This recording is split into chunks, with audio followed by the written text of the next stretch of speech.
सातारा जिल्हा म्हणजे महाराष्ट्राच्या राजकारणातील एक महत्त्वाचा केंद्रबिंदू। इतिहासात या जिल्ह्याने 4 मुख्यमंत्री दिले आणि आज महायुती सरकारच्या मंत्रिमंडळात तब्बल 4 कॅबिनेट मंत्र्यांची वर्णी लावून हा दबदबा पुन्हा सिद्ध झालाय। पण या सत्ता कारणात पालकमंत्री पदासाठी सुरू असलेल्या रस्सीखेचीनं जिल्ह्याचं राजकारण आणखी तापवलंय। साताऱ्याच्या 8 पैकी 4 आमदारांना यावेळी कॅबिनेट मंत्रीपद मिळाले। भाजपचे शिवेंद्रसिंहराजे भोसले, जयकुमार गोरे, राष्ट्रवादी काँग्रेसचे मकरंद पाटील आणि शिवसेनेचे शंभूराज देसाई हे 4ही नेते महत्त्वाच्या पदांवर विराजमान झाले।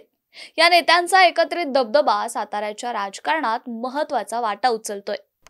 पालकमंत्री पदासाठी भाजप आणि राष्ट्रवादी काँग्रेसमध्ये तीव्र संघर्ष सुरू आहे। भाजपचे खासदार उदयनराजे भोसले यांनी शिवेंद्रसिंहराजेंना पालकमंत्री करण्याची मागणी लावून धरली आहे। त्यांचं म्हणणं स्पष्ट आहे, जिल्हा परिषद आणि पंचायत समितींच्या सत्तेसाठी भाजपला ही संधी मिळालीच पाहिजे। मात्र राष्ट्रवादी काँग्रेस अजित पवार गटाच्या बाजूने अजित पवार यांनीही पालकमंत्री पदासाठी जोर लावलाय। त्यांनी मकरंद पाटील यांना मंत्रिपद देऊन वाई मतदारसंघात प्रभाव निर्माण केलाय।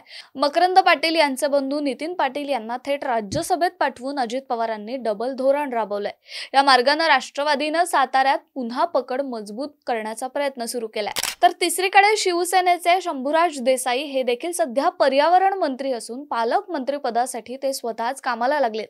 जिल्हा प्रशासनाला खडे बोल सुनावत त्यांनी आपली ताकद दाखवायला सुरू केले। मात्र त्यांना पालकमंत्री पदावरून हटवण्यासाठी इतर आमदारांनी वरिष्ठांवर दबाव आणल्याची चर्चा देखील राजकीय पटलावर दबक्या आवाजात सुरू आहे। सातारा जिल्ह्याशी उपमुख्यमंत्री अजित पवार आणि एकनाथ शिंदे यांचंही जवळचं नातं आहे। शिंदेंचं मूळ गाव महाबळेश्वर तालुक्यातलं दरे तर अजित पवारांचं मूळ कोरेगाव तालुक्यातील नांदोळ हे गाव आहे।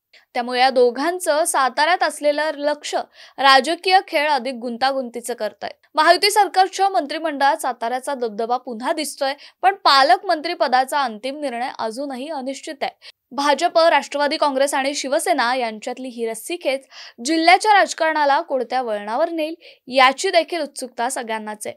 शेवटी साताऱ्याच्या राजकीय इतिहासात जेव्हा जेव्हा संघर्ष झाला तेव्हा जिल्ह्याने महाराष्ट्राला मजबूत नेतृत्व दिलंय।